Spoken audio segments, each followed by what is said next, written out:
रन्जन दैमारी आरो साद' जायफोरा दिनै जेलाव दङ बिथांमोनखौ दिहुननायनि खामानिखौ गोख्रैनो मावनांगौ बे जोंनि स्ट्रं दाबि। मानगोनां रायजोफोर दिनैनि गुबै टपिकआनो जाहैबाय जोंहा एबसुनि प्रेसिडेन्ट दिपेन बर' सारा एक्स एनडिएफबि लानानै आसाम सरकार आरो भारत सरकारनिसिम मा रिकुवेस्ट खालामदों। बेजोंनो लोगोसे हाग्रामा महिलारसानि दैदेननाय बिपिएफ सरकारनि गेजेरजों सानफा एफा साफा सानै दिनै एक्स एनडिएफबिफ्रा जोबथे साननिफ्राय उदां जादों। बेखौ लानानै जोंहा एबसुनि प्रेसिडेन्ट दिपेन बर' सारा गोग्गानायजों मा रिकुवेस्ट खालामदों बेखौ नोंथांमोना गासैबो नायजोब लोगोसे खोनासंग्रो। आसाम सरकार भारत सरकार खामानि मावनांगौ। एनआइएआव जेरैबायदि 50 जननिबो बारा माने एक्स एनडिएफबि बिथांमोनखौ मेम्बार्स बिथांमोनखौ जेलनिफ्राय रेहाय होबाय। बेसेबां मोनसे क्रिटिकल बे केसमोन किन्तु भारत सरकारा गोसो थायोब्ला मावनो हायै जेबो गैया। रन्जन दैमारी आरो साद' जायफोरा दिनै जेलाव दङ बिथांमोनखौ दिहुननायनि खामानिखौ गोख्रैनो मावनांगौ बे जोंनि स्ट्रं दाबि। आरो दुलाराय बर' फरायसा आफादा गावनि आत्ममर्यादा स्वाभिमानखौ लानानै हारिया फार्स्ट, हारिनि थाखाय आफाद, जों साफा मावथि बिबानगिरि आरो जों मोनसे समाव एबसुनि हारिनि स्वार्थनि थाखाय एबसुनि संबिधाननि फिरफिलानि माने गन्दियाव थानानै बिनि सिङाव थानानै जोङो हारि सिबिनायनि खामानिखौ मावगोन। आरो एबसुनिफ्राय गोबां बिबानगिरिफ्रा थांनाय 67निफ्राय दिनै 2026सिम बे 58 इयार्सआव हाबा मावलांनानै बिदाय लाबाय।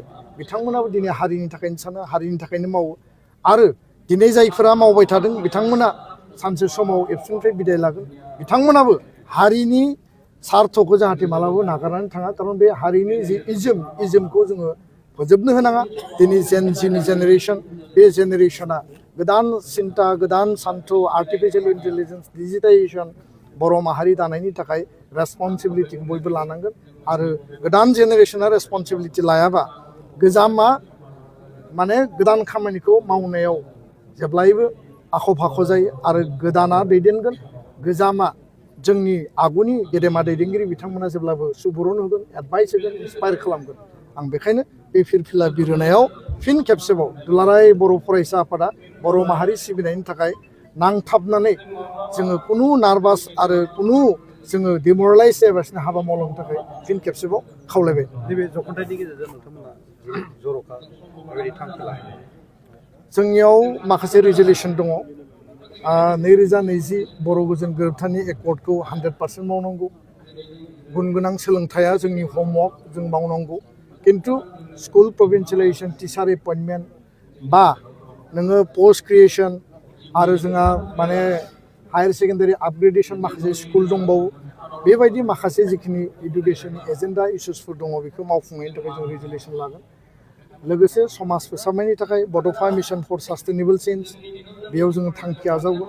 जोंनि स्पर्ट्स आरो कालचारखौ जोंनि इयुथ लाइमोनफ्रा, बर' लाइमोनफ्रा दिनै नेसनेल इन्टारनेसनेल लेभेलाव स्पर्ट टेलेन्ट दङ, बिथांमोना मेडेल लानानै फैदों। आरो कालचारा दिनै बागुरुम्बा दोहौनि गेजेरजों दिनै मुलुग दरबाराव बयजोंबो मिथिजाबाय। आरो बे बागुरुम्बाया सोरनि? बे बर' माहारिनि। बर' जोंनि सेंग्रा सिख्ला, जोंनि इयुथफ्रा मोसायो। बे बयबो दिनै मुलुगा मिथिबाय। बेखायनो कालचार बिथिङाव गोबां आरो खामानि मावनांगौ दङ। आरो जोंनि जे हा हुनि रैखनाबेखननि बाथ्रा, जोंनि दा मोनद' हारिनि एसटि होनो नागिरनाय आरो बेखौ भारत सरकार, आसाम सरकारखौ जों बुंदों जे कुनु बिनिमयाव जोङो गोदानै सोरनोबा एसटि होनानै थाखानाय एसटिनि भबिष्यतखौ धंस खालामनायखौ जोङो सिसिटुवा हिसाबै, ट्राइबेल हिसाबै बा सिसिटुवायाव एबसुआ दङ हिसाबै जों मालाबाबो गनाया। बे खोथाखौ जों स्पष्ट बुंदों आरो बे गासैबो इस्यु एजेन्डाखौ लानानै जोङो फाइट खालामगोन। रिजुलेसनाव जोङो फ्रेस बेखौ एडप्ट खालामनानै फैबाय थानाय समाव जों हाबा मावलांगोन। अब्ला मानव गेदेर रायजो राजा आरो लोगो नोंथांमोना नुबाय, खोनाबाय, बुजिबाय। जोंहा दिपेन बर' सारा जोंहा एक्स एनडिएफबिफ्रा उदां जानायखौ लानानै गोग्गानाय बाथ्रा मा फोरमायखो। बेजोंनो लोगोसे आसाम सरकार आरो भारत सरकारनिसिम आरोबाव दाबि खालामदों जे बिटिआरनि एग्रिमेन्टफोरखौ मावफुंजोबनो थाखाय।